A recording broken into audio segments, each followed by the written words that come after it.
төсвийн тодотгол алдагдaltaа орж ирж байгаа. Тэгээ энэ бол зөв юм аа. Би бол ер нь манайх шиг эмзэг эдийн засагтаа, манайх шиг уул уурхаагаас хамааралтай, манайх шиг дөнгөж хөгжиж байгаа одоо улс орны хувьд бол алдагдaltaгүй төсөв гэдэг бол утоп юм аа. Бид нар ямар ч одоо юм эдийн засгийн ийм одоо тансаглал ирэх бол байхгүй. Тэгээд ийм учраас алдагдaltaа төсөв оруулж ирж одоо бодит үнэтэйгээ нүүр тулсанд бол би бол баяртай байна.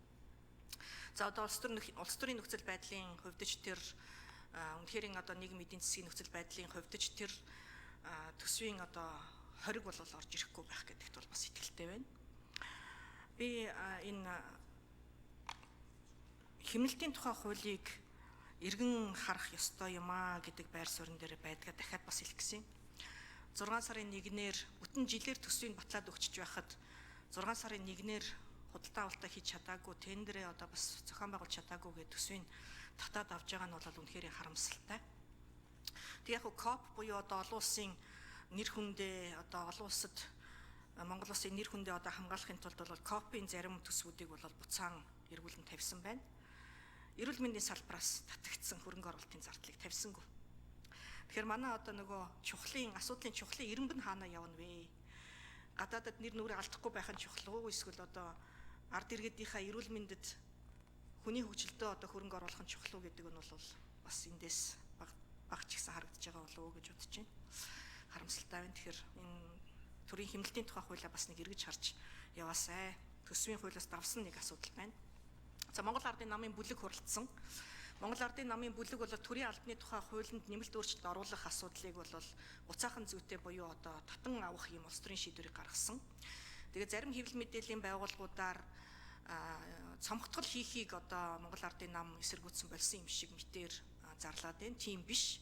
Ухаалаг цомгтголыг хийх нь бол зөв. Бид нар цаашдаа ч гэсэн одоо энэ илүү ухаалаг, илүү цомхон байх нь бол зөвөө гэдэг чиглэлтэй бол явж байгаа. Үүнийгээ бол бас зөөлөн аргаар хийх нь зүйтэй. За бидний хувьд бол буцааж байгаа асуудал нэг нь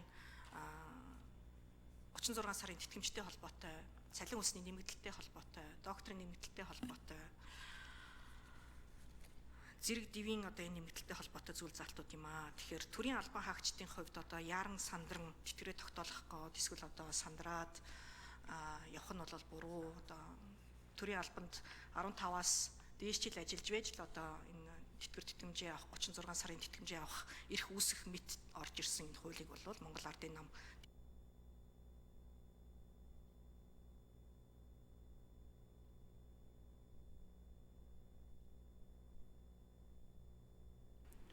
За сангийн сайд хариулт өгье.